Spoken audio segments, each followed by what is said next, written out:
Oi, gente! Hello, meu terceirão querido! Tudo bom com vocês?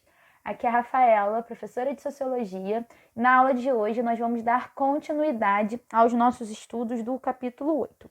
O conteúdo vocês podem encontrar na página 37 da apostila. Como vocês já sabem, no capítulo 8, nós estamos estudando a sociologia e as mudanças na sociedade. O início da nossa conversa nesse capítulo, foi exatamente conversar sobre as mudanças na sociedade. Vimos as contribuições, os pensamentos de alguns autores sobre esse tema. Conversamos sobre a ideia também de modernização e desenvolvimento, e atraso e subdesenvolvimento. E na última aula conversamos sobre a transformação social no Brasil. O nosso foco na aula de hoje vai ser falar sobre a lenta mudança no Brasil. O Brasil ele vem mudando, vem progredindo, mas num ritmo não tão acelerado assim. Então, vamos lá. A ideia de mudança social aqui no nosso país, no Brasil, ela sempre esteve presente desde o tempo do Império, tá, gente? Não é uma ideia nova, não é uma novidade, é uma ideia que vem se desenvolvendo já há algum tempo. No período entre 1920 e 1940, ainda era perceptível que tinha uma ligação forte entre o passado colonial, entre aquela herança, da relação metrópole-colônia e a situação daquele momento. Inclusive, alguns estudiosos atribuem a estrutura de poder e da sociedade na República Velha, que se baseava no latifúndio, nas grandes propriedades e no poder dos coronéis, a razão do nosso atraso, tá? E dentro dessa temática, a gente vai ver dois principais autores que trouxeram ideias para ajudar as nossas reflexões sobre esse assunto. O primeiro que a gente vai destacar é o Azevedo Amaral. No seu livro, O Estado Autoritário e a Realidade Nacional, de 1938, que eu coloquei até ali no quadro para gente, o autor, ele vai defender veementemente uma industrialização brasileira a ser realizada com a presença de um Estado forte e autoritário. O próprio título da obra já antecipa para a gente a ideia que o Azevedo Amaral lhe defende. A grande maioria dos estudiosos, eles vinculam esse passado colonial brasileiro, que eu já citei aqui, e a situação social que se vive ao lento progresso social, certo? Afirmam que o Estado com letra maiúscula, que nós já conversamos sobre ele aqui em alguns momentos, ele sempre esteve a serviço dos que detinham poder econômico, que tinham grana, além dos grandes proprietários de terra, a ideia dos latifundiários, que também conversa com a ideia dos coronéis, os industriais nacionais e estrangeiros e o setor financeiro. Já um outro autor que nós vamos trazer, para pensar na aula de hoje, é o Florestan Fernandes, certo? Antes de eu falar mais sobre ele, já quero deixar com vocês combinada a atividade devolutiva 3, certo?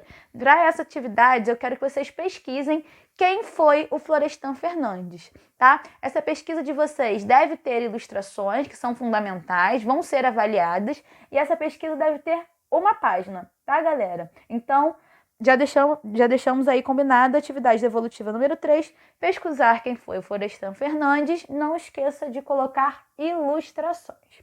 Beleza, mas vamos ver quem foi, o Florestan Fernandes.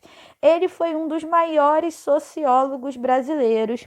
Ele foi nascido em São Paulo, e ele sempre manteve uma constante preocupação com a mudança social no Brasil. Para vocês terem uma noção, um panorama geral de quem foi o Florestan, ele foi um professor universitário, sociólogo, destaque tanto aqui no Brasil quanto no âmbito da América Latina. Ele teve mais de 50 livros publicados, livro pra caramba, contribuiu muito para a literatura brasileira.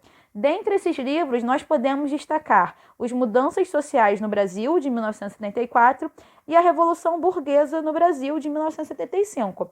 Só pelo título das obras, a gente já tem uma noção de qual é a linha de pesquisa do Florestan, E por que ele é tão importante? Ele é um expoente, dentro da ciência sociológica. O Florestan, ele transformou o pensamento social no país e ele conseguiu estabelecer um novo estilo de investigação sociológico, marcado pelo rigor analítico e crítico e um novo padrão de atuação intelectual.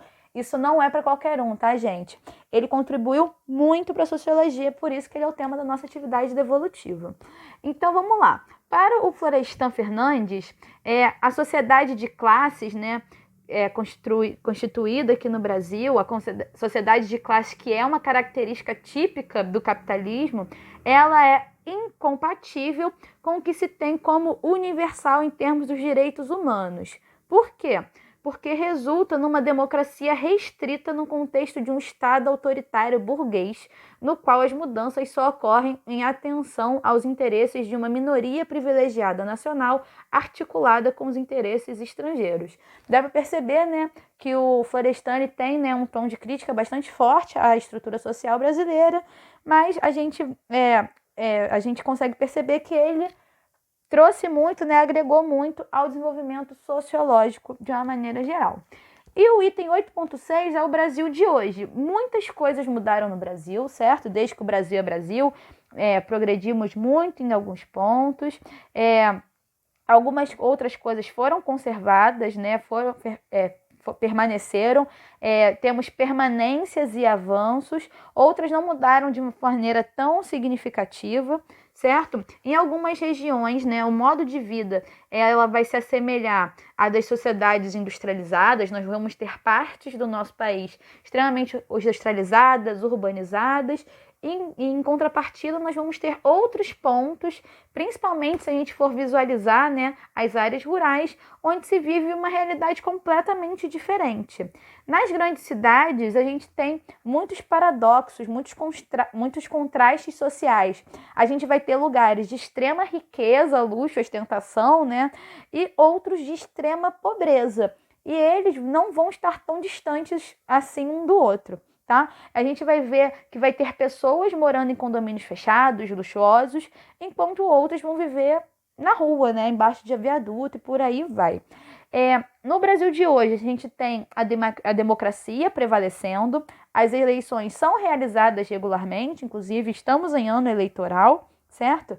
Os eleitos são empossados e conseguem terminar os seus mandatos, a não ser que eles cometam alguma espécie de crime, que aí eles vão ser julgados, e caso sejam culpados, eles podem ter seus mandatos cassados, né? A ideia do impeachment, ou podem ir até para a cadeia, dependendo da natureza do crime cometido. Tá? A gente ainda vai ter no Brasil de hoje a persistência de algumas velhas práticas, como o clientelismo, o populismo, conchavos políticos, aquela ideia, né, da velha política que, infelizmente, dificulta e atrasa o desenvolvimento do país, certo? O Brasil, desde sua redemocratização lá em 1988, ele passa por períodos cíclicos de estabilidade política permeados por períodos de crise.